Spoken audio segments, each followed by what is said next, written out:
ओम शांति। आज 29 सितंबर 2021 के बाबा के मधुर महावाक्य सुनेंगे। और आज की मुरली में बाबा कहे, बाबा ने आकर तुम बच्चों का ज्ञान का तीसरा नेत्र खोला है, जिससे हम भक्ति और ज्ञान के कॉन्ट्रास्ट को बहुत अच्छे से समझ सकते हैं कि किस तरह भक्ति के अंदर भगवान को पाने की कितनी मेहनत करते रहे, दर दर ठोकरें खाते रहे, भटकते रहे। अभी जब बाबा मिल गया है और ये ज्ञान का तीसरा नेत्र खुला है, तो सबसे पहले हमें बाबा की पहचान मिली कि भगवान कौन है। साथ ही साथ ड्रामा के आदि मध्य अंत के राज को अच्छी तरह समझा है। और बाबा कहे, बाबा के साथ जाने के लिए हम गुप्त में मेहनत कर अपने आप को तैयार करते हैं। वह गुप्त मेहनत है कि पवित्र बन बाप को याद कर नई दुनिया के लिए स्वयं को पावन बनाना। तो सुनते हैं बाबा के मधुर महावाक्य। ओम शांति। मीठे बच्चे, इस अंतिम जन्म में गृहस्थ व्यवहार में रहते कमल फूल समान पवित्र बनो। एक बाप को याद करो, यही गुप्त मेहनत है।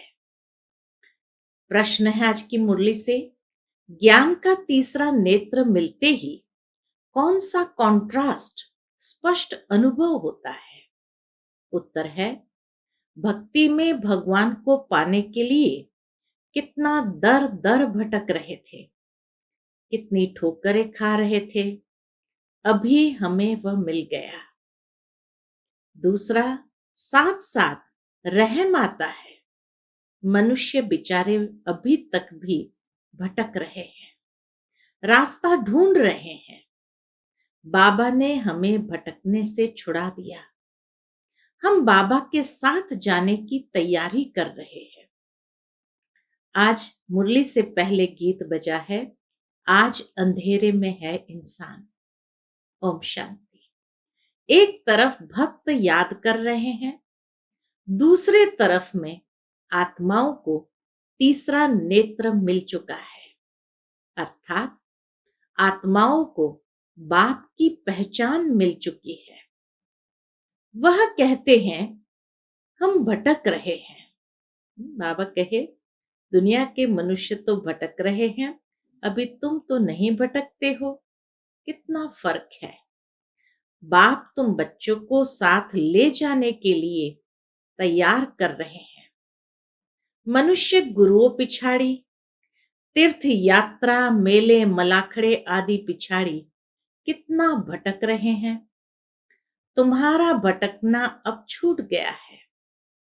बच्चे जानते हैं, इस भटकने से छुड़ाने के लिए बाप आया हुआ है। जैसे कल्प पहले बाप ने आकर पढ़ाया था, वह राजयोग सिखाया था, हूबहू ऐसे पढ़ा रहे हैं।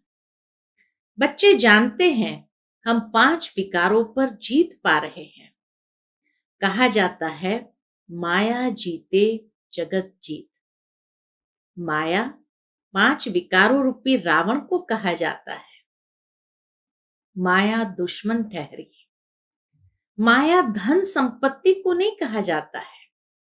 माया किसको कहा जाता है, वह भी बाबा स्पष्ट करते हैं। लिखना भी है। बाबा कहे, अपने पास बोर्ड पर लिखना भी है, 5 विकारों रूपी रावण वह माया। तो मनुष्य अर्थ समझे कि माया किसको कहा जाता है, धन संपत्ति को माया नहीं कहा जाता है। तो बाबा कहे, तो मनुष्य कुछ अर्थ समझे, नहीं तो समझ नहीं सकते हैं। माया जीते जगत जीत, इसमें यादवों और कौरवों व असुरों और देवताओं की कोई बात नहीं। स्थूल लड़ाई होती नहीं है। गाया जाता है, योग बल से माया रावण पर जीत पाने से तुम जगत जीत बनते हो। माया जीते जगत जीत, तो माया पर जीत कैसे पानी है, वह भी बाबा हमें युक्ति बताते हैं कि योग बल से माया रावण पर जीत पाने से जगत जीत बनते हैं। तुम बच्चे जानते हो, जगत कहा जाता है विश्व को। विश्व पर जीत पहनाने लिए विश्व का मालिक ही आते हैं। विश्व पर जीत पहनाने के लिए तो जरूर विश्व के मालिक को ही आना पड़ता है। वही सर्वशक्तिमान है। यह तो बच्चों को समझाया गया है। बाप को याद करने से ही पाप भस्म हो जाते हैं। कैसे जगत जीत बनते हैं? तो बाप को याद करने से पाप भस्म हो जाते हैं। मुख्य बात है याद की। याद करने से तुम्हारे से कोई विकर्म नहीं होगा और खुशी में रहेंगे। पतित पावन बाप आए हैं पावन बनाने, तो फिर हम विकर्म क्यों करें? अपनी संभाल करनी है। बुद्धि तो मनुष्य को है ना, इसमें और कुछ लड़ने आदि की बात नहीं है। सिर्फ 5 विकारों को जीतने लिए बाप को याद करना बहुत सहज है। हाँ, इसमें मेहनत लगती है। याद में मेहनत जरूर लगती है, टाइम लगता है। माया दीवा बुझाने लिए घड़ी घड़ी तूफान लाती है। बाकी इसमें लड़ाई की कोई बात नहीं है। वहां है ही देवताओं का राज्य, असुर कोई होते नहीं। हम है ब्राह्मण, ब्रह्मा मुख वंशावली। जो ब्राह्मण कुल के हैं वही अपने को ब्राह्मण समझते हैं। रूहानी बाप हम रूहों को बैठ ज्ञान देते हैं। ज्ञान सागर पतित पावन सदगति दाता एक ही है। वही स्वर्ग स्थापन करने वाला है। तुम बच्चों को तो बहुत खुशी होनी चाहिए। विलायत वालों को भी पता पड़ेगा, यह तो वही सिंध वाले ब्रह्मा कुमार कुमारियां हैं जो कहते हैं पैराडाइज श्रीमत पर स्थापन कर दिखाएंगे। आत्मा कहती है ना, शरीर द्वारा। आत्मा सुनती है और डायरेक्शन पर चलती है। कल्प कल्प बाप ही आकर युक्ति बताते हैं। कल्प कल्प बाप ही आकर के हमें युक्ति बतलाते हैं। बाप है गुप्त, किसको भी पता नहीं पड़ता है। कितने ढेर मनुष्य को समझाते हैं, फिर भी कोटों में कोई ही समझते हैं। तुम बच्चे अब समझते हो, हमारा ऑल राउंड पार्ट है। बाप ने समझाया है, तुम ही राज्य लेते हो और कोई ले न सके सिवाय तुम भारतवासियों के, जो अभी अपने को हिंदू कहलाते हैं। आदमशुमारी में भी हिंदू लिख देते हैं। पॉपुलेशन की गिनती जब होती है तो उस समय हिंदू लिख देते हैं। हम भल कुछ भी नाम दे, हम वास्तव में आदि सनातन देवी देवता धर्म के थे। वह दैवी धर्म भ्रष्ट कर्म भ्रष्ट हो जाने कारण अपने को हिंदू कह देते हैं। हिंदू नाम क्यों पड़ा, यह भी कोई नहीं जानते। पूछना चाहिए, भला यह तो बताओ, तुम्हारा हिंदू धर्म किसने स्थापन किया? यह तो हिंदुस्तान का नाम है, कोई बता नहीं सकेंगे। तुम बच्चे जानते हो, अब ब्राह्मण देवता क्षत्रिय धर्म की स्थापना हो रही है। इस समय 3 धर्म की स्थापना होती है, ब्राह्मण देवता क्षत्रिय। कहते हैं ब्राह्मण देवी देवताए नमः। ब्राह्मण है सर्वोत्तम नंबर 1। वास्तव में स्वर्ग सतयुग को कहा जाता है। रामचंद्र के राज्य को भी स्वर्ग नहीं कहा जाता है। त्रेता युग में भी 2 कला कम हो गई तो बाबा कहे उन्हें संपूर्ण स्वर्ग नहीं कहा जाता। आधा कल्प है राम राज्य, आधा कल्प है आसुरी राज्य। यह सब दिल में धारण करना है। अभी हमको स्वर्ग में जाने के लिए क्या करना है? पवित्र तो जरूर रहना ही है। बाप कहते हैं बच्चे, काम महाशत्रु है, इन पर जीत पाकर पवित्र रहना है। इसीलिए कमल फूल की निशानी भी दिखाई है। गृहस्थ व्यवहार में रहते कमल फूल समान बनना है। यह दृष्टांत तुम्हारे लिए है। हठ योगी तो गृहस्थ व्यवहार में कमल फूल समान रह न सके। वह अपना निवृत्ति मार्ग का पाठ बजाते हैं, गृहस्थ व्यवहार में रह नहीं सकते, इसीलिए घर बार छोड़ चले जाते हैं। तुम दोनों सन्यास की भेंट कर सकते हो। बेहद का सन्यास और हद के सन्यास, दोनों सन्यास की भेंट बाबा कहे कर सकते हो। प्रवृत्ति मार्ग में रहने वालों का गायन है।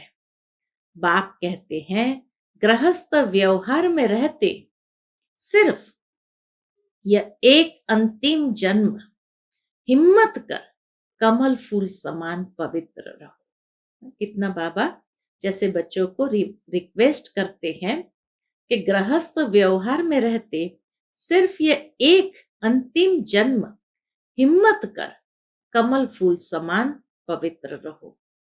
भल अपने गृहस्थ व्यवहार में रहो। वह सन्यासी तो घर बार छोड़ जाते हैं।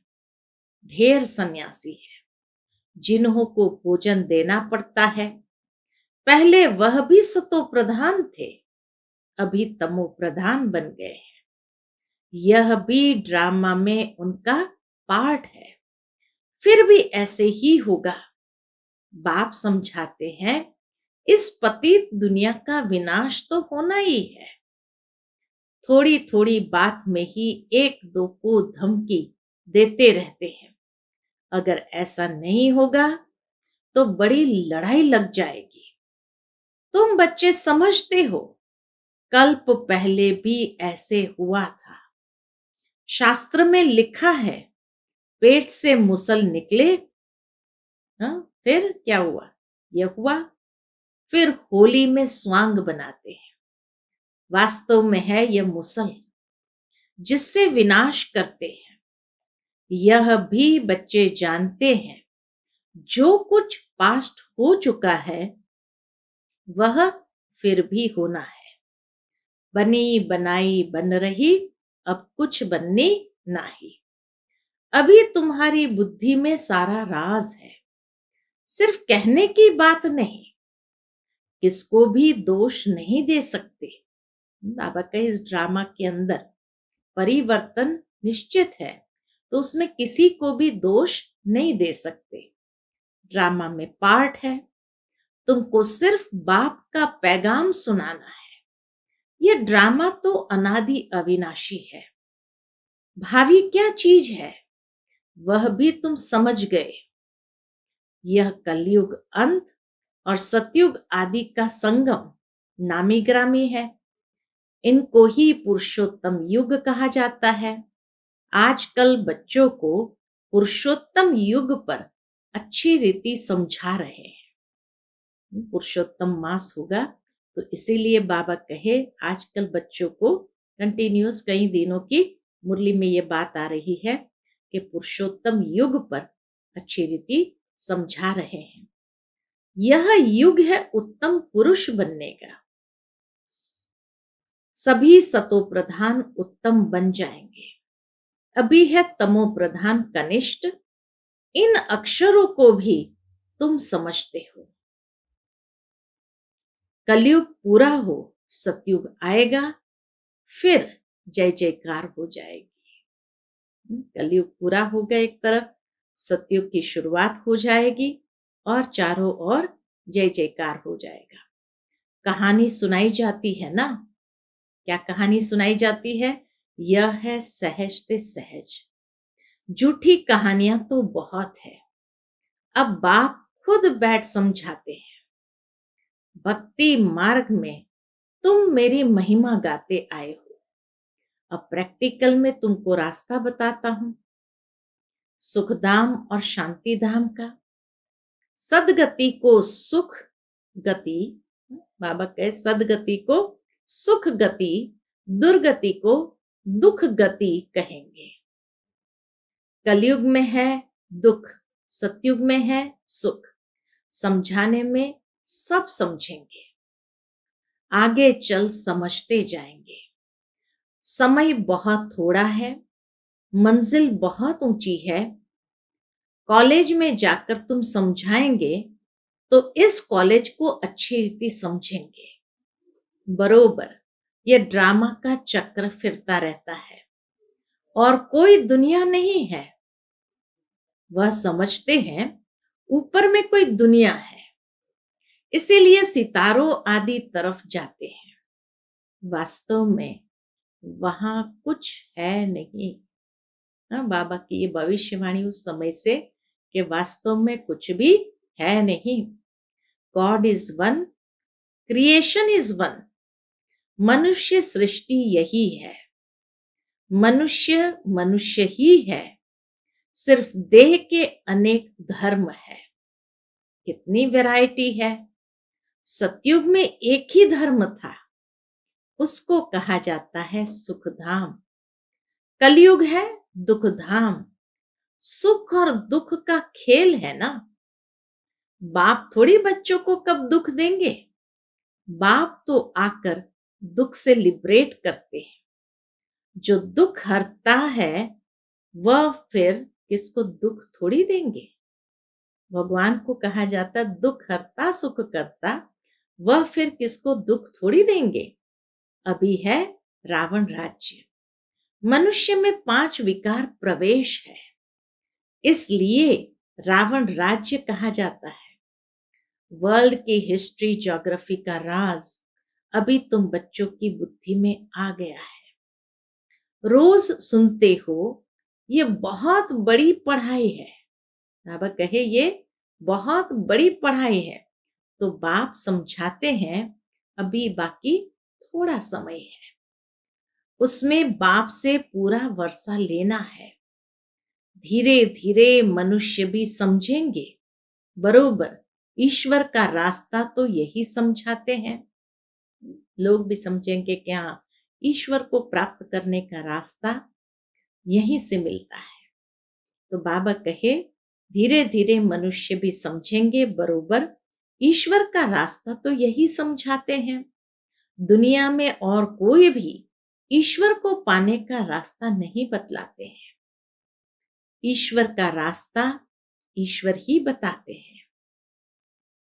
तुम तो उनके बच्चे पैगाम देने वाले हो। कल्प पहले भी जो निमित्त बने होंगे वही अब बनेंगे और बनाते जाएंगे। बच्चों को विचार सागर मंथन करना है, राय देनी चाहिए।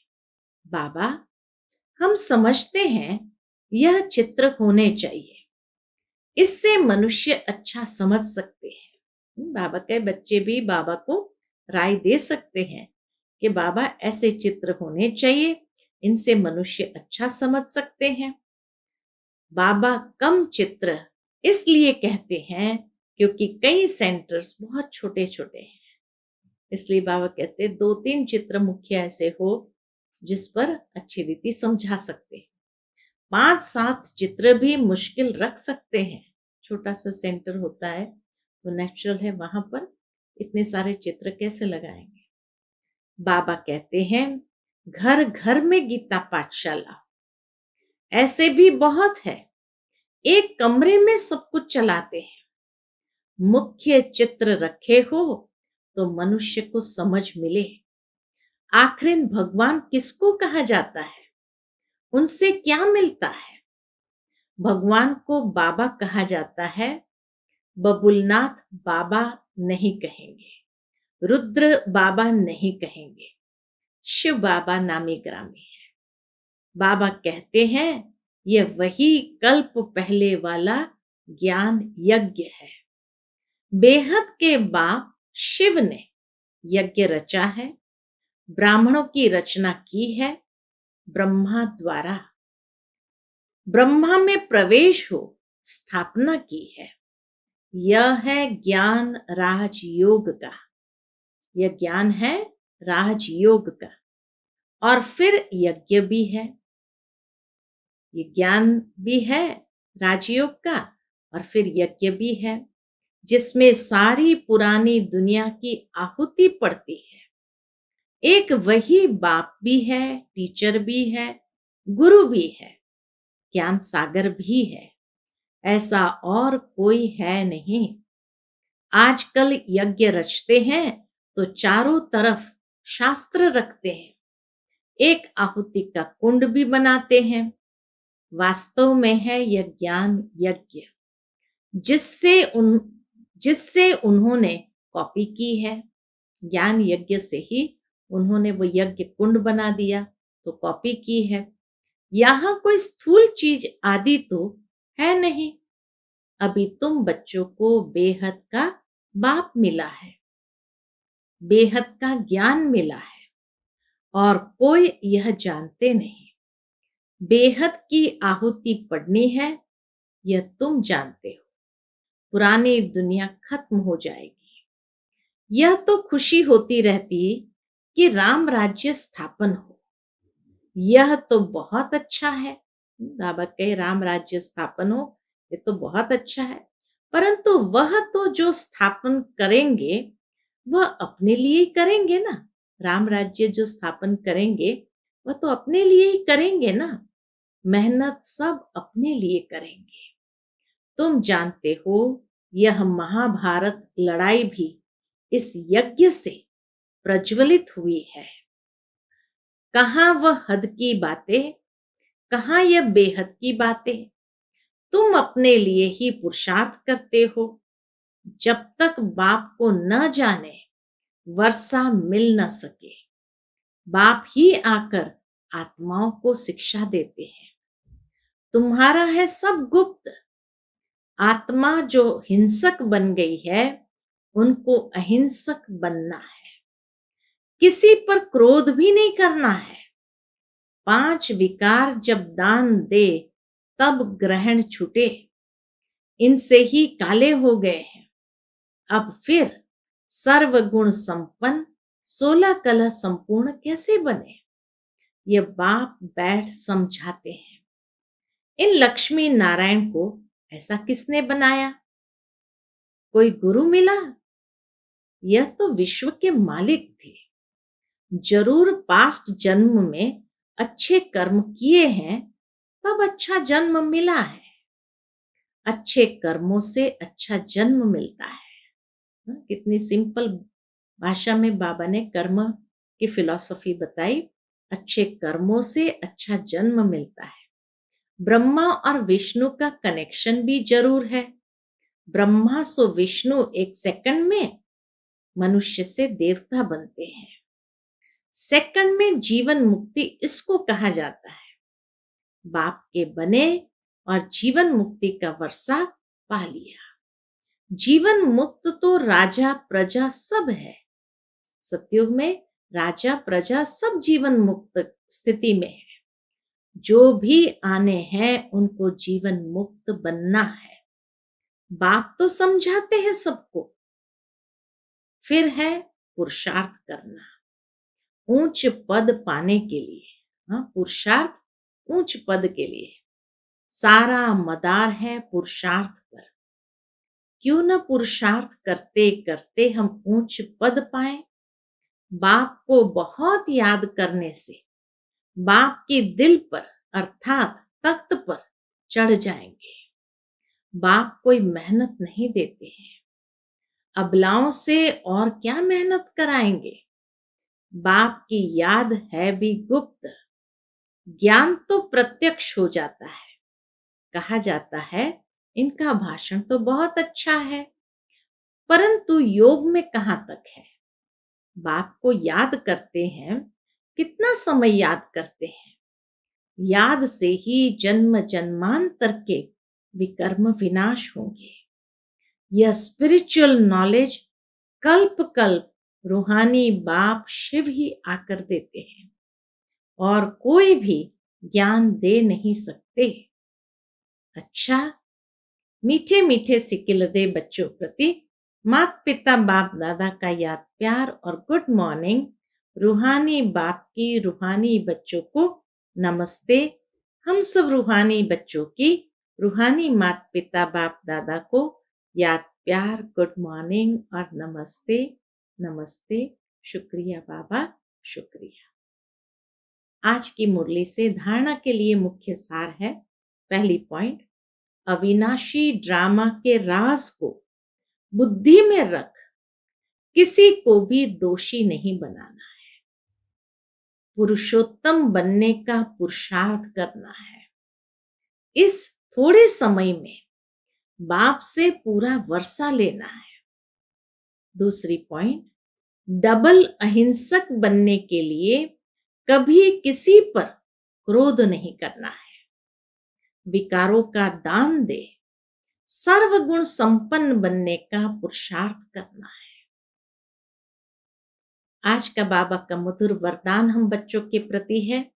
विश्व परिवर्तन के श्रेष्ठ कार्य में अपनी उंगली देने वाले महान सो निर्माण भव। विश्व परिवर्तन के श्रेष्ठ कार्य में अपनी उंगली देने वाले महान सो निर्माण भव। जैसे कोई स्थूल चीज बनाते हैं तो उसमें सब चीजें डालते हैं। कोई साधारण मीठा या नमक भी कम हो तो बढ़िया चीज भी खाने योग्य नहीं बन सकती। ऐसे ही विश्व परिवर्तन के इस श्रेष्ठ कार्य के लिए हर एक रत्न की आवश्यकता है। सबकी उंगली चाहिए। सब अपनी अपनी रीति से बहुत बहुत आवश्यक श्रेष्ठ महारथी है। इसीलिए अपने कार्य की श्रेष्ठता के मूल्य को जानो। सब महान आत्माएं हो, लेकिन जितना महान हो उतने निर्माण भी बनो। जितना महान हो उतने निर्माण भी बनो। आज का स्लोगन है हम बच्चों के प्रति, अपनी नेचर को इजी यानी सरल बनाओ तो सब कार्य इजी हो जाएंगे यानी सरल हो जाएंगे। अपनी नेचर को इजी सरल बनाओ तो सब कार्य इजी हो जाएंगे। अच्छा, ओम शांति।